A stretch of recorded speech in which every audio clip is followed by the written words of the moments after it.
Assalamualaikum warahmatullahi wabarakatuh. Perkenalkan, saya Dr. Suryani Eka Mustika, SPPA. Saya adalah dosen mata kuliah biomedik dengan peminatan patologi anatomi pada program pendidikan dokter Fakultas Kedokteran Universitas Islam Sumatera Utara. Riwayat pendidikan saya sendiri adalah pada tahun 2003 saya tamat S1 pendidikan dokter dari Fakultas Kedokteran Universitas Sumatera Utara. Pada tahun 2009 saya menyelesaikan pendidikan spesialis patologi anatomi dari Fakultas Kedokteran Universitas Sumatera Utara. Dan pada tahun 2024 saya menyelesaikan pendidikan S3 saya di Fakultas Kedokteran pada bagian S3 Kedokteran dari Universitas Sumatera Utara. Fakultas Kedokteran Universitas Islam Sumatera Utara hari ini menggunakan kurikulum berbasis kompetensi yang berpedoman kepada SKDI 2024. Proses pengajaran di Fakultas Kedokteran Universitas Islam Sumatera Utara menggunakan strategi pembelajaran SPICES dengan melibatkan program-program Student Center Learning, Problem Based Learning, Integrativity Community Based Learning, elektif, dan sistematik dengan strategi utama belajar berdasarkan masalah atau problem based learning. Saya sebagai dosen berperan aktif dalam proses mengajar mahasiswa di beberapa modul yang terdiri dari seperti kuliah pakar, SGD atau tutorial, skill lab, dan praktikum. Salah satu modul yang saya terlibat adalah modul Biomedik 2 bersama tim teaching Fakultas Kedokteran, dan saya merupakan salah satu kontributor dalam modul Biomedik 2 dengan fokus patologi anatomi. Modul Biomedik 2 dilaksanakan pada trimester 1 tahun pertama dan merupakan modul ketiga dan dijalankan selama 4 minggu. Modul ini mengajarkan tentang aspek biomedik dasar tentang inflamasi dan neoplasma dengan subfokus pada konsep dasar inflamasi yang nanti merupakan CPMK1, kemudian prinsip dan konsep dasar neoplasma yang merupakan CPMK2, dan pengaplikasian tanda radang dari pemeriksaan patologi anatomi yang merupakan CPMK3, serta pengaplikasian dasar-dasar neoplasma pada pemeriksaan histopatologi dan sitologi yang merupakan CPMK4. Pengajaran sekali ini akan dilakukan pada sesi pertemuan pertama modul yang berfokus pada pemahaman mahasiswa sebagai pengantar pertama mengenai inflamasi. Indikator capaian mahasiswa pada topik kuliah inflamasi biomedik ini yaitu memahami definisi inflamasi, kemudian mahasiswa diharapkan dapat mencapai memahami perbedaan inflamasi akut dan kronik, dan capaian di mana mahasiswa mampu menyebutkan sel radang yang terlibat dan reaksi jaringan pada inflamasi. Pada akhir perkuliahan, saya akan memberikan beberapa pertanyaan dan kuis, serta pertanyaan pada MES. Assessment akan dilakukan dengan penilaian modul berdasarkan evaluasi kehadiran dan evaluasi secara formatif dengan melihat harian dan mingguan serta ujian akhir modul. Evaluasi harian dengan bobot 20% dengan melihat aktivitas, penilaian kesiapan materi, dan kehadiran. Sedangkan evaluasi untuk pembuatan makalah sebanyak 10%. Dan pada akhir modul, kita akan melakukan ujian dengan menggunakan metode multiple choice berbasis komputer dengan bobot sebanyak 70%. Berikut adalah cuplikan video pembelajaran saya dalam modul Biomedik 2. Assalamualaikum warahmatullahi wabarakatuh. Selamat siang adik-adik sekalian. Waalaikumsalam warahmatullahi wabarakatuh. Perkenalkan, saya Dr. Eka yang akan membicarakan perkuliahan topik inflamasi ya pada modul biomedik ini. Dan untuk adik-adik yang masih semester 1 ini tentu ini hal baru ya, cerita inflamasi. Oke. Mungkin sebelum kita mulai, kita berdoa dulu ya. Oke, doa dimulai. Doa selesai. Ya, pada perkuliahan ini, Ibu akan menjelaskan poin-poin dari tujuan pembelajaran kita hari ini adalah kalian benar-benar memahami apa itu inflamasi, ya, kemudian memahami bagaimana mekanismenya inflamasi, kemudian benar-benar memahami sel yang terlibat, dan juga memahami perbedaan inflamasi akut dan kronik. Ya, oke. Nah, mungkin yang pertama sekali Pernah dengar ya istilah radang? Pernah. Pernah ketusuk duri? Pernah. Kalau ketusuk duri apa yang terjadi? Sakit. Habis sakit apa? Hah? Nyeri. Habis itu apa lagi? Merah, ya bener. Habis itu bengkak lagi ya. Oke. Jadi itu adalah proses peradangan ya. Jadi sebenarnya radang itu atau inflamasi itu kalau secara definisi dia sebenarnya reaksi sel atau jaringan tubuh kita terhadap berbagai bentuk jejas atau injury ya. Jadi jejas itu bukan hanya mikroorganisme ya. Misalnya kalian bilang, "Oh, Bu ada masuk kuman," misalnya gitu. Baru dia dibilang radang. Ternyata jejas itu juga bervariasi ya. Ada bahan-bahan kimia, fisika, misalnya kalian di lab ada kena bahan asam kuat, basa kuat, bisa menyebabkan juga proses radang. Bahkan luka steril sekalipun, karena ada proses luka, sobekan di ruang operasi yang bersih, sepsis ya, bersih dari berbagai mikroorganisme, juga bisa menjadi jejas. Jadi, begitu ada jejas-jejas ini, muncullah reaksi jaringan hidup terhadap jejas tersebut, itulah yang dikatakan radang. Tujuannya apa? Inflamasi ini atau radang ini adalah untuk membatasi dan menghilangkan penyebabnya. Oke. Nah, ini tadi penyebab-penyebab radang, termasuk juga imunologi ya. Ada reaksi antigen, antibodi yang terjadi pada proses radang yang bisa menyebabkan respon inflamasi. Kemudian bisa juga ada mikroorganisme, apakah itu berupa jamur, virus, parasit, itu bisa menyebabkan proses radang. Kemudian gangguan pembuluh darah dan hormonal itu juga bisa menjadi jejas bagi respon radang. Nah, tanda-tandanya tadi kita udah bahas ya, dia merah, bengkak. Kenapa kok bisa bengkak? Kenapa kok bisa merah gitu? Ya, kenapa tiba-tiba fungsinya hilang habis misalnya terbentur sesuatu tiba-tiba dia tidak bisa digerakkan lagi sesuai fungsinya, itu juga merupakan tanda dari radang. Nah, tapi tanda-tanda ini biasanya apakah rubor, kalor, tumor, dolor itu semua biasanya terjadi pada radang akut ya, radang awal ya. Oke. Nah, misalnya gini, kenapa dia bisa merah? Karena ternyata banyak pembuluh darah yang jadi berdilatasi dan banyak darah ke situ. Jadi itu menyebabkan warnanya lebih merah. Dan dengan adanya banyak darah, dia makin gimana kalau banyak darah? Makin hangat, makin terasa panas tadi ya. Nah, tapi kalau misalnya kurang aliran darah pasti akan dingin kan? Tapi begitu meningkatnya aliran darah, sistem vaskular meningkat, pasti pada proses radang itu akan terjadi peningkatan aliran darah. Kemudian pada radang juga ada terbentuk tumor. Tumor di sini artinya adanya penumpukan cairan. Ya, kemudian dia bisa merasa nyeri. Kenapa bisa nyeri? Karena ternyata mediator-mediator kimiawi seperti serotonin dan prostaglandin itu keluar sehingga memberikan respon nyeri ya, dan terhambatnya gerakan-gerakan karena adanya rasa nyeri. Oke. Nah, jadi ini macam-macam tadi radang, ada yang akut, ada yang kronik ya. Mungkin kita pertama nanti bahas yang akut dulu ya. Nah, ini perannya di sini misalnya gangguan pernafasan yang akut. Sel yang terlibat itu biasanya banyak neutrofil ya. Kalau akut ingat saja banyak sel radang PMN. PMN itu adalah polimorfonuklear. Contohnya eosinofil, basofil, neutrofil. Tapi yang paling sering adalah neutrofil ya. Jadi kalau ini tinggi itu bisa buat demam dan lain-lain ya. Jadi kalau pada asma itu mungkin yang tinggi eosinofilnya.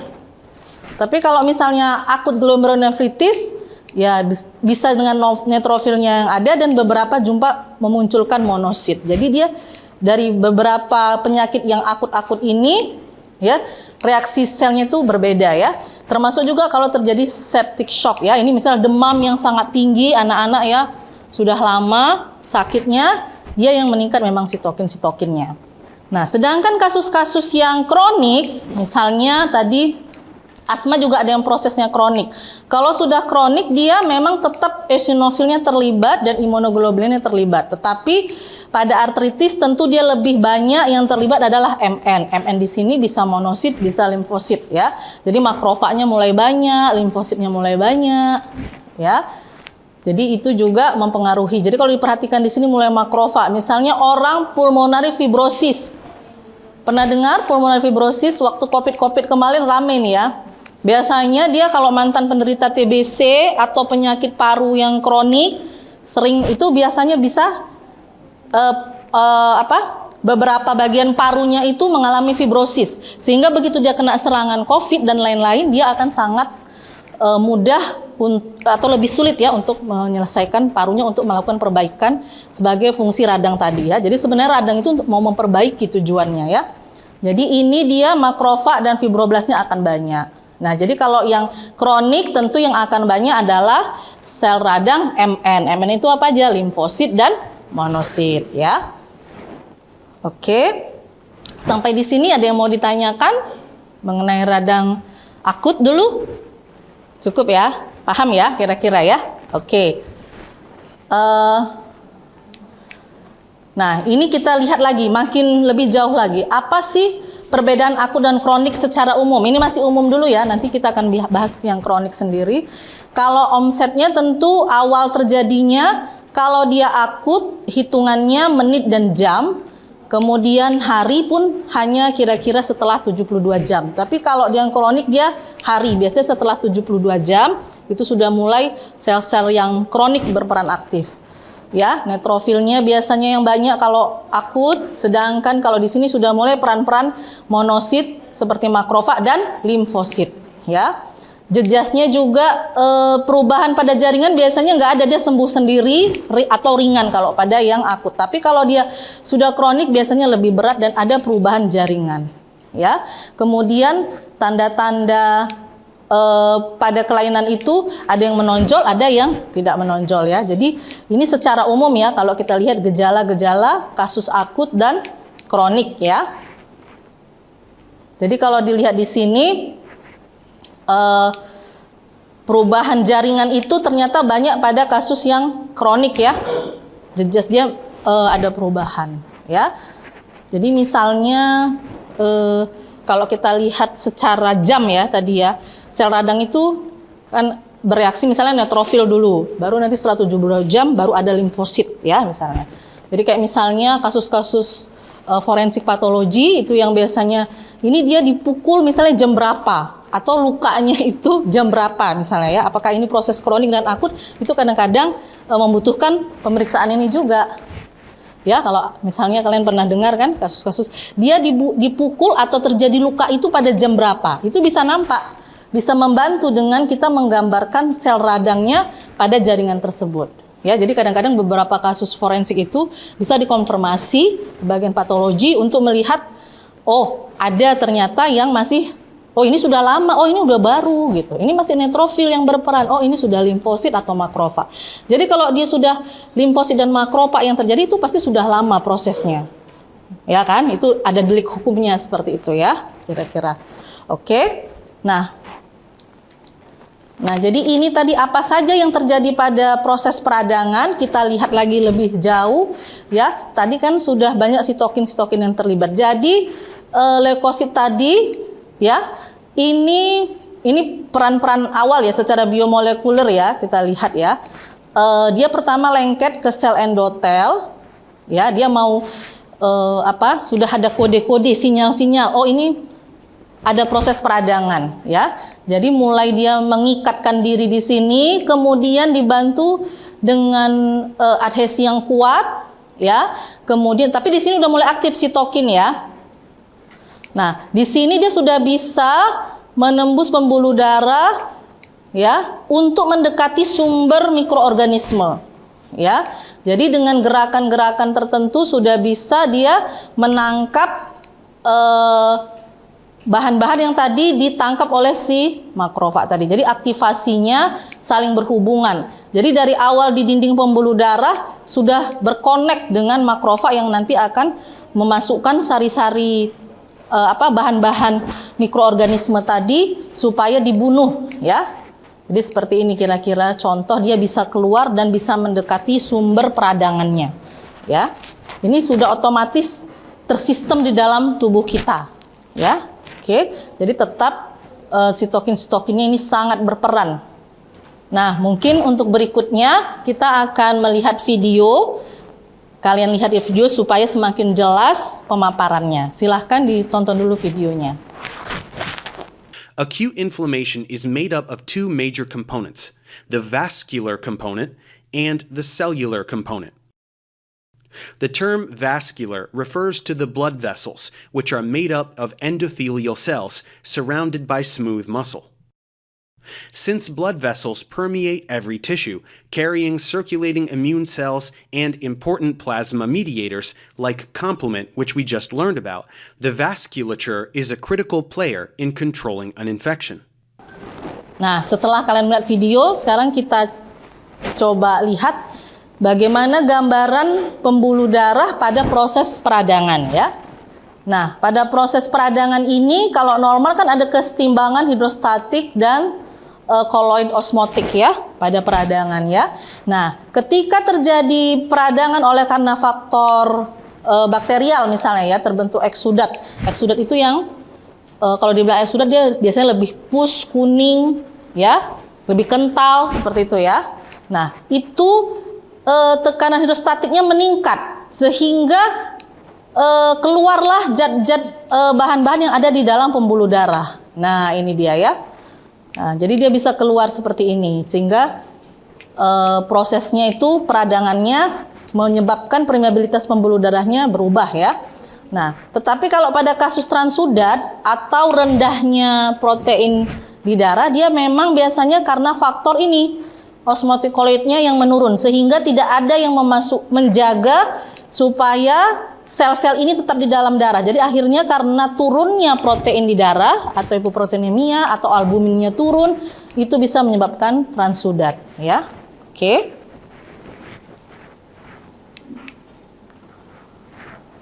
Nah, ini juga tadi mempertegas bagaimana proses-proses peradangan itu sehingga melibatkan asam arakidonat ya, dari sekalian ya.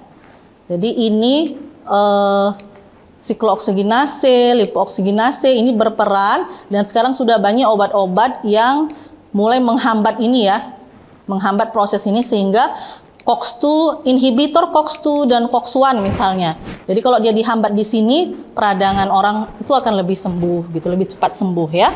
Jadi ini sudah cerita biomolekulernya. Jadi obat-obat ini ternyata bisa membantu bagi pasien dengan peradangan-peradangan yang dialaminya atau memperingan penyakitnya ya. Jadi makanya banyak penelitiannya bagaimana menghambat radang di sini gitu. Jadi ini ada obatnya ya. Inhibitor COX-1 dan COX-2 contohnya. Oke. Oke, tadi sudah jelas ya mengenai radang tadi. Nah, kalau radang akut tadi mungkin tanda-tandanya lebih bengkak, merah, nyeri, lebih nampak ya. Ini tadi kan sesuai yang ini. Dan secara mikroskopisnya infiltrasi radang akutnya adalah polimorfonuklear. Dengan gambaran dia lebih vasodilatasi dan stromanya atau jaringan penyusunnya itu adalah udem ya. Oke, mungkin saya ingin menanyakan, kira-kira dari yang tadi dipaparkan, apa perbedaan radang akut dan kronik? Mungkin, walaupun, ya oke, silakan, Elisa. Radang akut itu dia banyak infiltrasi radang MM-nya seperti neutrofil. Itu terjadi dalam hitungan jam, itu terjadi 22 jam. Kronik itu banyak infiltrasi radang MM-nya seperti limfosit dan terjadi dalam hitungan hari. Ya, jadi dia dari segi perbedaan dari waktu sudah sangat berbeda, ya, bagus ya. Jadi dari segi waktu dia sudah berbeda, kemudian dari segi sel yang terlibat juga berbeda ya. Kalau dia akut biasanya banyak neutrofil, kalau dia kronik biasanya limfosit ya atau monosit yang terlibat. Oke, terima kasih. Jadi udah lebih paham atau bagaimana? Ada yang ingin bertanya? Ya. Bagaimana reaksi jaringan pada radang kronik? Radang apa? Pada radang reaksi jaringan pada radang kronik. Radang kronik. Oh iya, reaksi jaringannya ya. Oke. Kalau pada radang akut ini sudah jelas ya reaksi jaringannya kan? Nah, kalau radang kronik, nah ini dia reaksi jaringannya ya. Jadi kalau dia radang kronik lebih banyak reaksi jaringannya. Ya, apa aja selain infiltrasi radang, dia sudah mulai ada proliferasi jaringan fibroblast. Jadi dia tubuh itu berkompensasi untuk mulai menyusun, memperbaiki jaringan yang rusaknya. Jadi mulai ada bentuk scar, keloid, itu udah ceritanya radang kronik. Ya, atau kalau di paru-paru juga ya, itu juga merupakan radang kronik ya, radang kronik spesifik. Nah, itu bisa dia banyak jaringan ikat fibrosnya. Itu juga merupakan tanda bahwa ini radang kronik. Jadi kalau di akut tidak ada peningkatan jaringan fibroblast, itu nggak ada.